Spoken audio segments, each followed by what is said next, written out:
Welcome to UncloakedIllusions. I'm Chris Anthony, and I want to share an article that highlights the Shanghai International Energy Exchange's oil futures contract coming online on March the 26th, and how significant this is. And the article's titled "The End of the Petrodollar," written by James Grant. In a move that could portend massive shifts in the global oil game, the Shanghai International Energy Exchange will soon unveil an oil futures contract dominated in Chinese yuan rather than US dollars. Experts warn that the growing clout of Chinese currency in international financial markets could erode the primacy of the US dollar, a long-term economic trend that should greatly trouble Washington. The International Energy Exchange conducted a final set of drills to test trading, settlement, and quote transmissions back in December. China's Securities and Regulatory Commission has announced that the crude futures contract will launch on March 26th. Now, this is of interest because the Chinese seem to be very, very strategic in their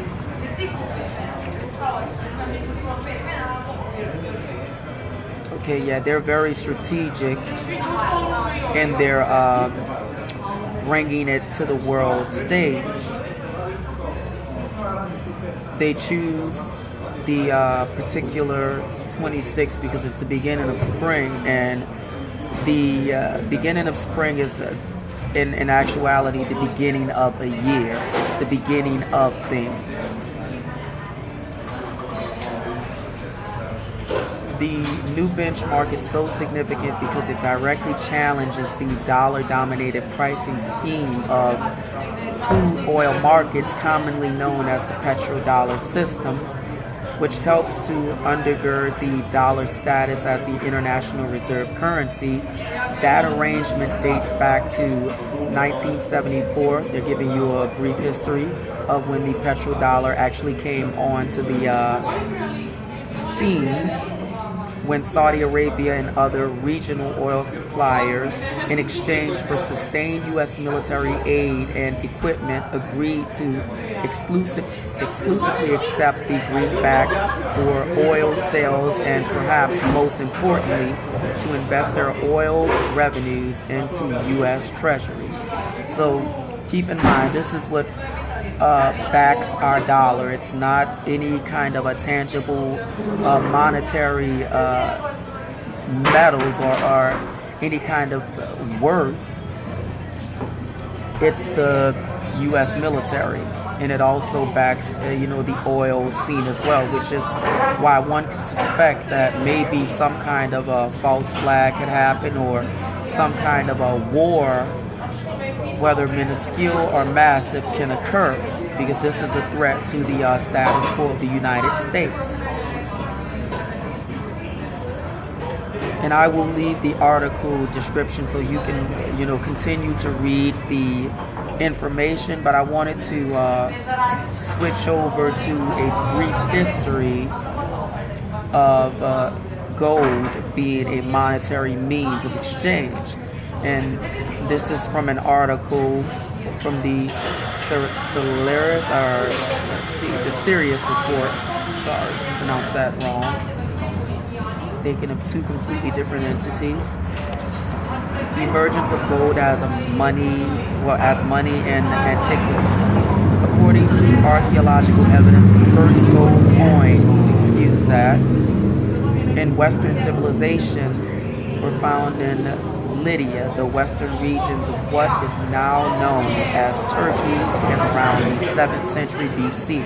These coins were usually made of electrum, which is a naturally occurring alloy of gold and silver. In those times, the coins contained 45 to 55% of gold.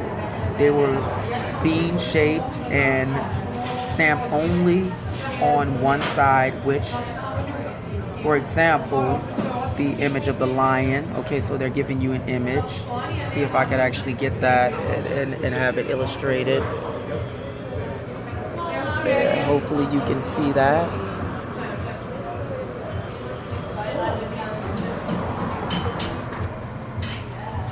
Okay.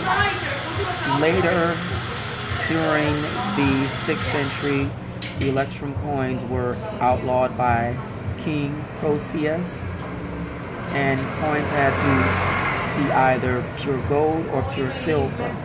The main reason was because the Greeks would not accept electrum coins, since electrum could not be found naturally in Greece. Therefore, in order to be able to trade with Greece, coins had to be pure.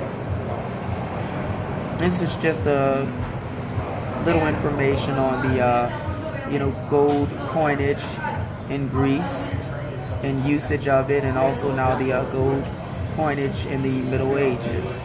Many of the countries' currencies that are in use today were derived from versions of Roman coins that were minted during the Middle Ages. The Byzantine Empire had a gold coin called the solidus, which weighed about 4.5 grams. It was later joined by another gold coin, the dinar. The dinar is still in use today, and this was actually in the Middle Ages, which is like the 14th and 15th century, which was minted in Damascus in about 690 and weighed 4.25 grams. Now, make a point on that, the dinar. We do know that Libyan leader Muammar Gaddafi was actually going to implement the use of the gold-backed dinar to remove his country from needing to use the petrodollar system, so that they can literally be an independent, sovereign country. And you remember what occurred with this particular leader. He was sodomized and then killed in public. And his nation has, it's gone from being the wealthiest country in North Africa to being a basket case now. So I'll leave also the link to this article as well, so you can, brush up on your history when it comes to gold. And I'll read a little bit more of this last passage. The abandonment of the gold standard in the 20th century. In the 20th century, gold coinage was discontinued. Britain abandoned the gold standard in 1933, and the United States did the same in 1971. The gold standard was replaced by fiat money. The price of gold should be determined by its demand, but has been ruthlessly manipulated by paper-driven markets in recent years. However, gold is still a major financial asset for both countries, and central banks and gold bullion can still be purchased as an asset from bullion dealers. With the implementing collapse of the financial system, owning gold and silver could be a very wise move as a hedge against what is to come. And I will leave on that note. History tells us that fiat currencies cannot last, and we do understand, U.S.-wise, militarily, we are weak, and our military was weakened more so, or completely dilapidated under the Obama administration. So when you have a weak dollar, you have no longer a usage for this particular dollar, and you have a weak military. How long do you think you'll be able to hold this up? How long do you think you'll be able to carry out this criminal Ponzi scheme? You won't be able to do that very long.